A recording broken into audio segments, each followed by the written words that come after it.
Yang kelima, yang orang mengakibatkan bisa jadi sombong, yaitu adalah keturunan Arab.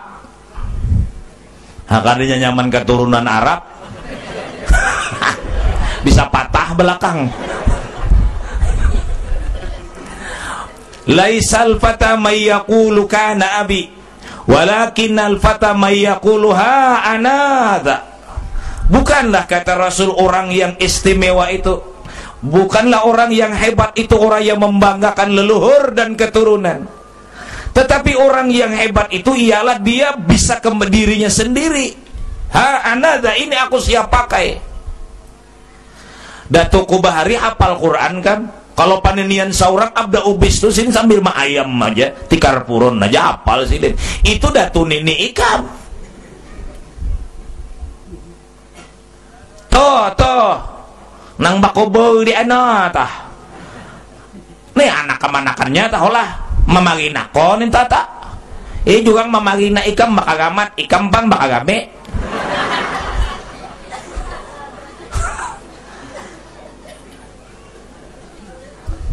Bagaimana Syekh Abdul Qadir Jailani melihat coraknya manusia, sidin tawaduknya Syekh Abdul Qadir Jailani? Menurut Syekh Abdul Qadir Jailani, manusia ini terbagi jumlahnya 7. Dan kita temui hari-hari itu 7. Maka yang 7 itu adalah lebih hebat dia daripada aku. Ya Allah. Yang 7 itu lebih hebat dia daripada aku. Dan kita temui pertama orangnya alim. Yang kedua kaya, yang ketiga tuha, yang keempat muda, yang kelima kanak-kanak, yang keenam gila, yang ketujuh kafir. Itu pasti setiap hari itu bertemu tuh. Alim, sugih, tuha, muda, kanak-kanak, gila, kafir. Setiap hari pasti bertemu dengan orang ini. Maka yakinkan, kata Syekh Abdul Qadir Jailani, yang 7 itu dia hebat, aku tidak. Lebih hebat dia. Iya, kita mudah kalau kita bertemu dengan orang alim, kita tidak. Lebih mudah kita mengaku dia lebih hebat. Tapi bayangkan kalau kita bertemu dengan anak kecil, kita bertemu dengan orang gila, kita bertemu dengan orang kafir, mengakui lebih hebat dia. Sampai di mana ilmu Syekh Abdul Qadir Jailani masuknya itu. Padahal Sultanul Aulia, titel Syekh Abdul Qadir Jailani itu dunia mengakui bahwa beliau adalah Sultanul Aulia. Makam beliau luar biasa, kedudukan beliau, pangkat beliau di sisi Allah luar biasa. Bahkan Syekh Abdul Qadir Jailani, kita sudah pernah bicarakan, pernah kalahi dengan malakal maut.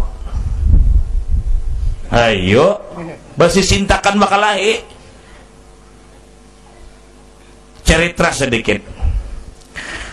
Pada ketika Syekh Abdul Qadir Jailani sedang majelis taklim, beliau tampak kontak daripada perkataan beliau tanpa kontrol, karena jazabah ilahiyah langsung datang dari Allah. Dalam pengajian seluruh yang hadir, pengajian Syekh Abdul Qadir Jailani lebih puluhan ribu satu kali. Waduh, timbul pertanyaan, di zaman dulu kan tidak ada alat pengeras suara, yang hadir puluhan ribu. Salah satu di antara karamat Syekh Abdul Qadir Jailani, orang yang banyak itu di mana aja, di ujung mana aja mendengar seperti beliau di depan. Karamat beliau. Jadi yang di ujung sana sama di depan Syekh Abdul Qadir Jailani, suara tuh menyatu. Dan satu lagi karamat beliau, yang hadir di majelis taklim beliau itu, yang tuli pun waktu itu mendengar. Ada istirahatnya tuli. Tapi setelah pulang dari majelis itu, tuli pulang.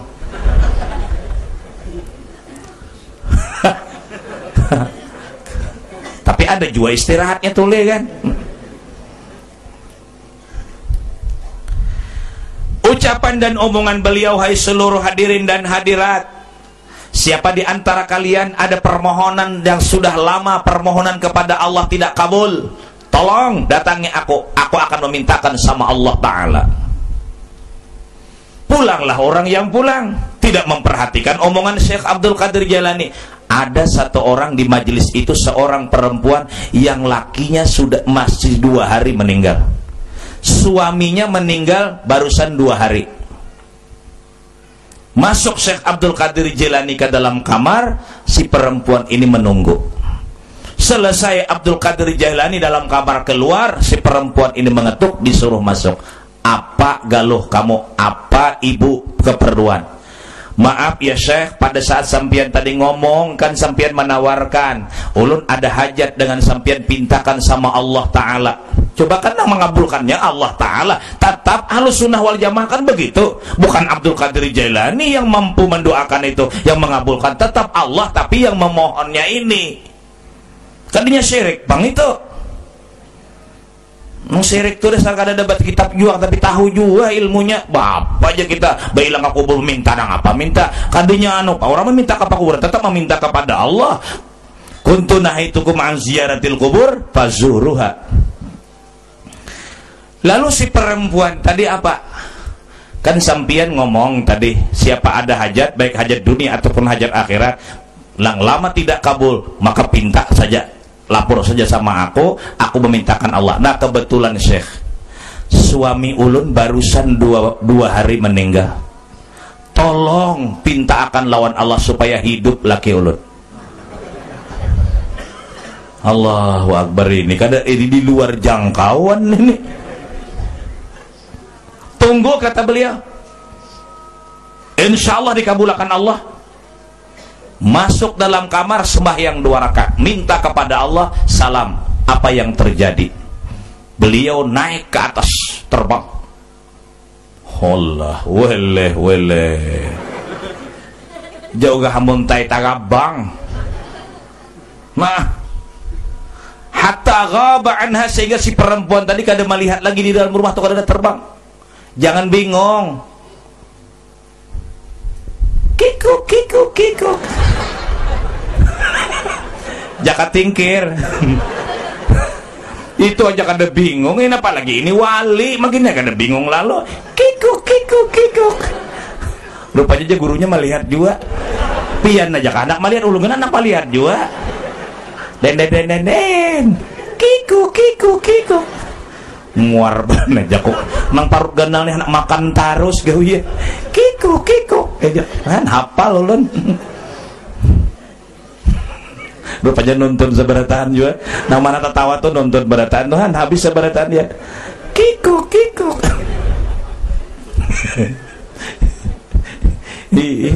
bakal lahir di atas bubungan bungolnya jago ya Allah.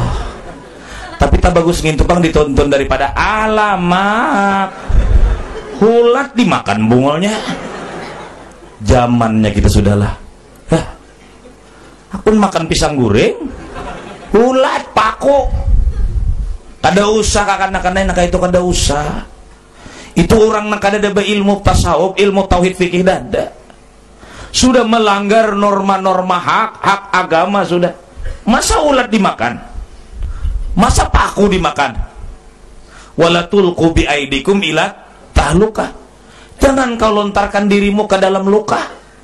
Maksudnya ke kebinasaan. Karena dalam luka itu kan ada obat apa-apa. Jangan dipaknai lah luka tuh luka, janganlah.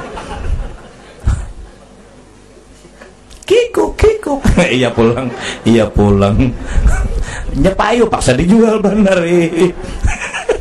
Kayak gitu lucu tertawa Kiko.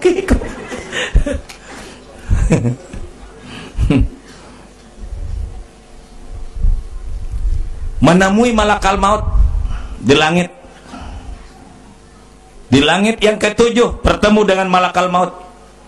Dalam riwayat roh yang dicabut malakal maut itu 3 hari dalam kantongnya dulu. Bakantong sih Dim. Lalu Syekh Abdul Qadir Jailani bilang, "Hei malakal maut, bawa ke sini roh si Ano bin si Ano." Kata malakal maut, "Apa urusan nenek? Kau tahu nggak fungsi aku sebagai seorang malaikat la ya'sunallaha ma amarahum ma yaf'aluna ma yu'marun. Aku tidak berbuat terkecuali atas dasar perintah dari Allah Ta'ala. Mencabut roh itu bukan sembarang, bukan semau aku, itu perintah Allah. Ngapain saya kamu?" Oh, rupanya malakal maut orang Jakarta ya. Pokoknya kata Syekh Abdul Qadir Jailani, bawa sini. Jangan banyak ngomong, bawa sini. Pokoknya aja malakal maut tidak mau. Pokoknya kata Syekh, bawa ke sini. Ini keduanya pokoknya, modalnya sudah nggak tahan lagi ini. Lingah malakal maut. Rupanya lingah melihat, kenapakah? Cap ke kantong, cap, tarik, tak, acak, carik, robek kantong malakal maut. Itu ada kitab yang membicarakan menyalahkan itu kan ada isi kitabnya. Masa orang negara tapi menyalahkan tuh, salahkan jaka tingker tuh, jaka tarut tuh, ini salahkan itu dulu. Nah apa menyalahkan orang wali itu kada bingung kita. Orang nama maksiat aja kawa baga ganjil pekerjaannya, sehingga roh tadi menyebar dan ke dunia. Nang mana orang rahatan memandii, kembali rohnya bangun. Malakal maut marah, ya Rob, ini hambamu berani mencarikan, merobekkan kantongku. Ujar Tuhan, jangan disariki, jangan dimarahi, dia pangkatnya tinggi di sisi aku. Bagaimana ya Allah, roh nang sudah sabak nang keluar ini, nang sudah menyebar ini, jatuhan cabuti bahasa. Nang rahatan bangun cabut, mati pulang. Tak tinggal nang satu tadi. Kembali Syekh Abdul Qadir Jailani ke bawah, dan ketika repasahapan sejadah ngomong sama siapa? Perempuan tadi, kau silahkan pulang, suamimu dalam kubur hidup. Cepat keluargamu tabuk, bongkar, dia masih dia keadaan hidup. Dibongkar, ditabuk, kemudian kelihatan dan dia hidup, dan hidupnya beberapa puluh tahun lagi. Itu keramat terbesar dari Syekh Abdul Qadir Jailani sampai kalahi lawan malakal maut. Orang yang sebesar ini mengaku paling hina. Kalau kita bertemu, kata beliau, dengan orang alim, lebih hebat orang alim daripada kita, mudah. Kalau kita bertemu dengan orang kaya, lebih hebat orang kaya dengan kita, mudah. Kalau kita bertemu dengan orang tua, lebih hebat orang tua daripada kita. Orang tua lama hidup di dunia, sedangkan kita tidak lama. Berarti beliau banyak mengerjakan kebaikan. Bertemu dengan anak muda, lebih gagah dia beribadah daripada aku. Bertemu dengan anak kecil, lebih hebat dia karena dia tidak punya dosa, sedangkan aku banyak dosa. Bertemu kita, kata beliau, dengan orang gila, lebih hebat dia daripada kita karena dia gila, tidak dicatat segala apapun yang diperbuatnya. Orang gigilaan mulai lagi halus sampai ke tua gigilaan itu surga. Nama hulu-hulu neraka. Lebih hebat orang gila daripada aku. Kenapa? Sebab dia gila tidak dikenakan sanksi, hukum tidak berlaku dengan dia. Rufi'al kalam an thalathin 'anil naimi hatta yastayqadha wa 'anis sabiy hatta yahtalima wa 'anil majnun hatta yufiqa. Dia gila kan tidak ada dapat apa-apa. Bertemu dengan orang kafir, lebih hebat orang kafir daripada aku. Di mana masuknya?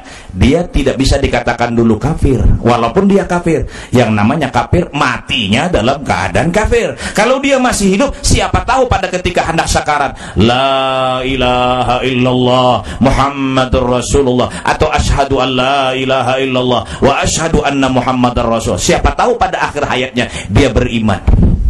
Di situ masuknya pengakuan batin Syekh Abdul Qadir Jailani agar jangan sombong kita hidup di dunia. Lalu bagaimana cara membasmi sombong? Agar supaya jangan sedikit pun berbau dalam batin kita ini sombong, bahwa kita lebih hebat dari orang lain. Minimal dua. Insya Allah Pak, kalau kita rajin duduk ke majelis taklim, kita tidak bakalan sombong. Karena sombong ini di atas. Kita sudah katakan, orang kaya bahayanya sombong, orang miskin bahayanya takabur. Ke atas punya penyakit, di bawah punya penyakit. Kaya punya penyakit sombong, susah punya penyakit dangki. Jadi kaya punya penyakit, susah punya penyakit, lebih baik kaya. Kan kedua-duanya kada masuk surga. Nang sadih banani, mana miskin, mana neraka. Masalah dengki sudah kita bicarakan. Ini orang rendah, di bawah pada orang lain. Kita selalu marah orang dapat nikmat, sedangkan sombong menari-nari kesombongan di atas melihat orang miskin.